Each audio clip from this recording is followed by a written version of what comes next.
दोस्तों साथियों, आपको बता दें, इस देश में दलित होना, आदिवासी होना अब श्राप है। इस देश के जो सवर्ण हैं, उन्हीं के पास इस देश की सारी शासन व्यवस्थाएं हैं, चाहे विधायिका हो, चाहे न्यायपालिका हो, चाहे कार्यपालिका हो। और जो जिस पद पर है वो उस पद का जो है नाजायज़ फायदा लेता है और दलितों, गरीबों, आदिवासियों के साथ बहुत ही ऐसी घटना को लेकर के आ रहे हैं पुलिस महकमे की। तो आइए हम उधर चलते हैं। पत्नी की डिलीवरी पर नहीं मिली सिपाही को छुट्टी, आई चच्चा बच्चा की मौत की खबर।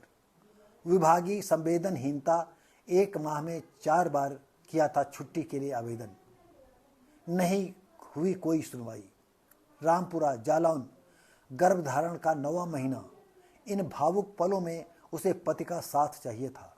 सिपाही पति भी पत्नी की डिलीवरी के लिए थाना प्रभारी से छुट्टी के लिए गिड़गिड़ाता रहा, लेकिन छुट्टी नहीं मिली। शनिवार को आई पत्नी और नवजात की मौत की सूचना ने विभागीय संवेदनहीनता को उजागर कर दिया। मौत की सूचना के बाद SHO अपनी गाड़ी से उसे सिपाही गृह जनपद मैनपुरी तो ले गए। बताइए, जब मौत की खबर आती है तो SHO अपनी गाड़ी से उस सिपाही को, जिसके लिए 4 बार एप्लीकेशन दी, छुट्टी नहीं मिली, फिर बाद में अपनी गाड़ी से लेकर के गृह जनपद मैनपुरी ले गए। मैनपुरी के कुरावली थाना क्षेत्र के बेलाहार निवासी सिपाही विकास निर्मल की तैनाती रामपुर थाने में है। उसकी पत्नी ज्योति मुंबई में RPF में कांस्टेबल थी। गर्भवती होने के चलते ज्योति इन दिनों गांव में परिजनों के संग रह रही थी। ज्योति का 9वां महीना चल रहा था। पत्नी ने विकास को छुट्टी लेकर आने के लिए बार बार कहा था। आप जानते हैं कि ऐसी सिचुएशन में या लड़की की माँ हो, या बहन हो, या पति ही उसको साथ देता है ज़्यादा। सास वगैरह तो दूर ही रहती ज़्यादातर। विकास ने 1 माह में रामपुर थाना प्रभारी से पत्नी के प्रसव का हवाला देते हुए 4 बार लिखित रूप से छुट्टी के लिए आवेदन किया, लेकिन उसे छुट्टी नहीं मिली। शनिवार को प्रसव के बाद पत्नी व नवजात बच्चों की मौत की खबर आई। मौत की खबर सुनते ही विकास दहाड़े मारकर रोने लगा, और रोने के सिवा बेचारा क्या कर सकता था। क्या बताएं, ऐसे अधिकारी को हकीकत उसको गोली मार देना चाहिए था, और उच्च अधिकारियों को इसकी जानकारी दी।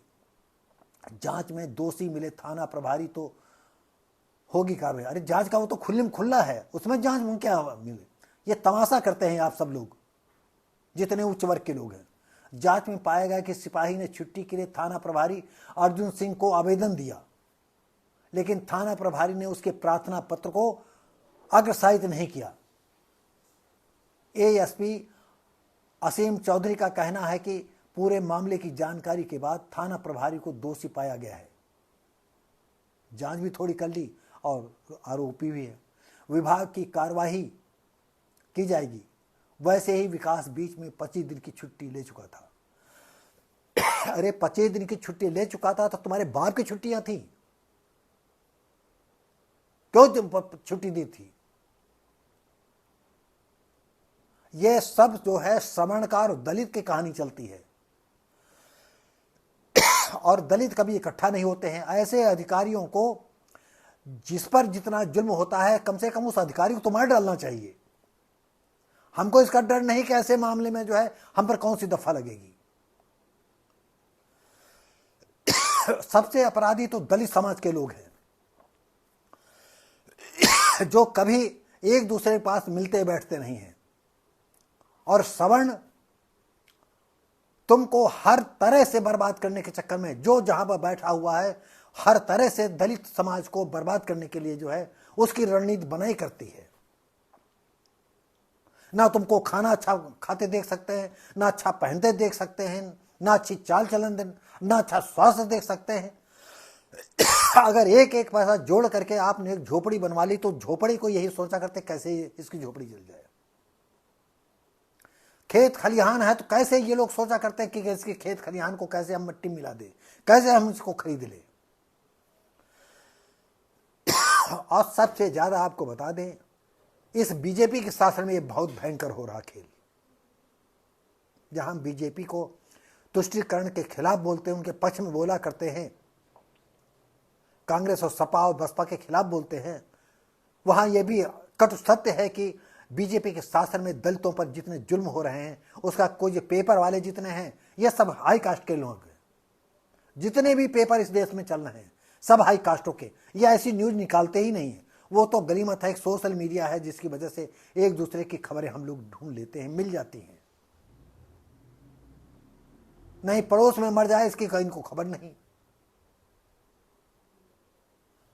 आप एक बात सुन ले, हमारे दर्शक अगर श्रवण है तो आप भी सुन लीजिएगा। तमाम ऐसे श्रवण हैं जो हम लोगों के साथ, हमारे लोगों के दुख दर्द को समझते हैं और हम लोगों की पीड़ा को उजागर करते हैं, लेकिन उसमें से हजारों में एक आधा ही आपको मिलेगा।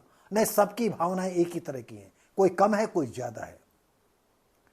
अगर श्रवण का आदमी मर रहा है और उसको खबर यह दे दी जाए कि अरे फला तुम्हारे बच्चे को जो है एक दलित ने मारा है, तो वो उठ करके एक बार बैठ जाएगा। ये समाजी जातिवाद है। राजस्थान में कितने लोगों घोड़ी पर चढ़ने के लिए,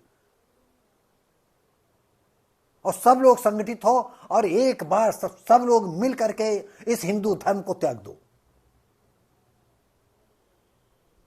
इस धर्म में दलित लोगों के लिए, शेड्यूल कास्ट के लिए, आदिवासी लोगों के लिए कोई जगह नहीं।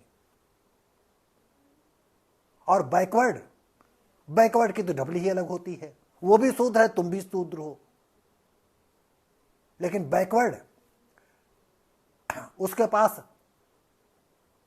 पूजा करने के लिए समय है, घंटा बजाने के लिए समय है, तुम्हारी बात समझने के लिए समय नहीं है। यह पूरे देश में इस तरह का खेल चल रहा है, देश और दुनिया में ये गेम चल रहे हैं।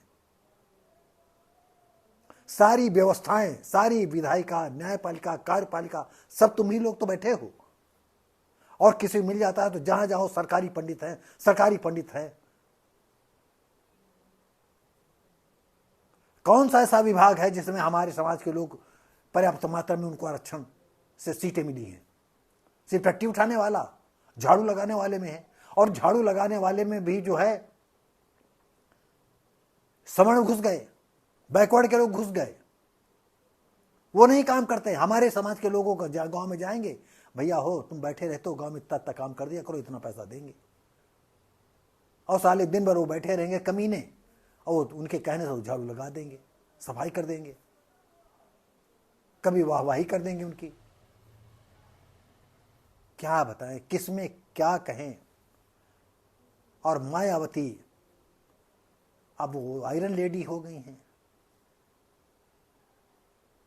हम नहीं चाहेंगे कि मायावती की सरकार कभी बने। जब से मायावती की दोगली नीति हो गई, जब तक इन्होंने सवर्णों को मिला लिया, तो जो अस्तित्व था वो भी सब खत्म कर लिया। एक बात और आपको बता दें, 20वीं की कहानी, सन 1984 के अप्रैल महीने में हमने रिजाइन दे दिया था, एक चमार बिरादरी की कूटनीति की वजह से। शैशवावस्था थी। आज अप्रैल का आखिरी दिन है 2024 का। इतने सालों में मैं जिले का जो है DS4 प्रेसिडेंट भी रहा, BSP का प्रेसिडेंट भी रहा। आपको बता दें, एक ऐसा समय आया कि एक मीटिंग में गया, जिनको हमने आंखें दिखाई थी कि BSP क्या है, DS4 क्या है, और वहां मंच पर जो है गधा परेड लोग बैठे थे, लेकिन हम जाकर के सामने पल्ली, आप जानते हैं टाटपट्टी, हम वहां जाकर के बैठ गए। ये दलित के लोग ऐसे हैं। और जिस चमार बंधु को हम लाए थे और उसी ने कूटनीति चालू कर दी, उसका बजरंग चमार नाम था, पेशे से टीचर थे, और उन्होंने इतना जातवाद का जहर बो दिया कि हम आपको क्या बताएं।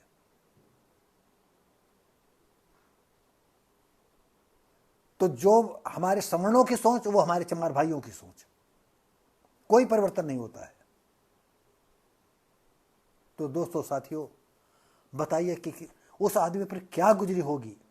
बार बार वो चिट्ठी लिख रहा है, कितना पैदाइशी कमी ना रहा हो इसको, जिसने उसके एप्लीकेशन को जो ऊपर नहीं फॉरवर्ड किया, अग्रसारित नहीं किया।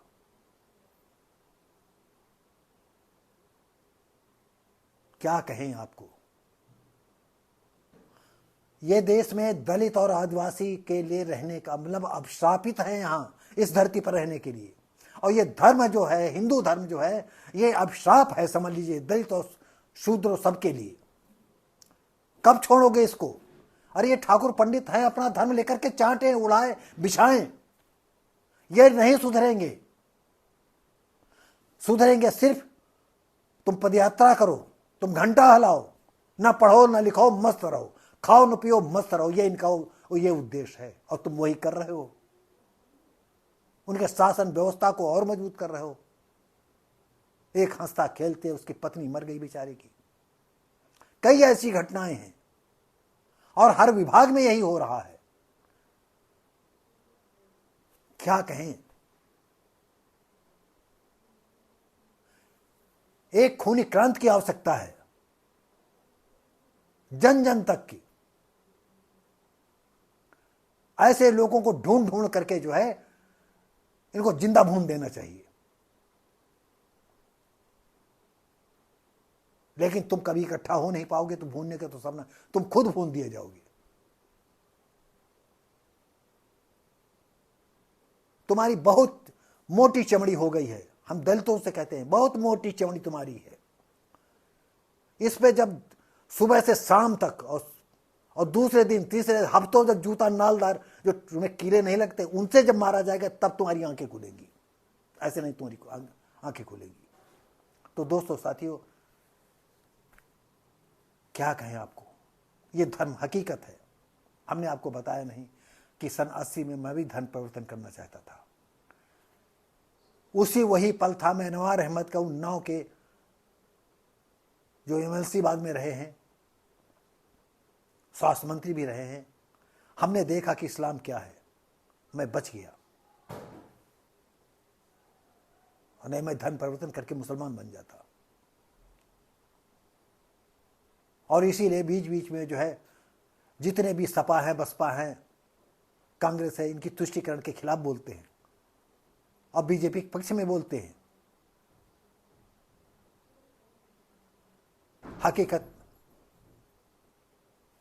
ये है कि हम क्या बोलते हैं, क्या करते हैं, लेकिन दलित समाज पर कोई फर्क नहीं पड़ेगा। दोस्तों साथियों, ये वीडियो कैसा लगा हम नहीं जानते हैं। अगर कहीं भी किसी कोने में, हम सवर्ण विरोधी बिल्कुल नहीं हैं। सवर्ण मेरे दोस्त भी हैं, यार भी हैं, लेकिन वो इंसानियत परस्त है, इंसानियत मानने वाले हैं। और जिनमें जहर भरा है, मैं उनके खिलाफ हूं। हम जानते हैं उनका हम रोया नहीं टेढ़ा कर सकते हैं। हम अपना खिलाफ हैं, खिलाफ रहेंगे। तो दोस्तों साथियों, अगर ये वीडियो कहीं भी दलित समाज का कोई देख रहा है तो दूसरे को भेजे और उससे कहे कि लाइक शेयर कमेंट करें। तो दोस्तों साथियों, हम मिलेंगे आपको अगले वीडियो में। तब तक के लिए नमस्कार, जय हिंद।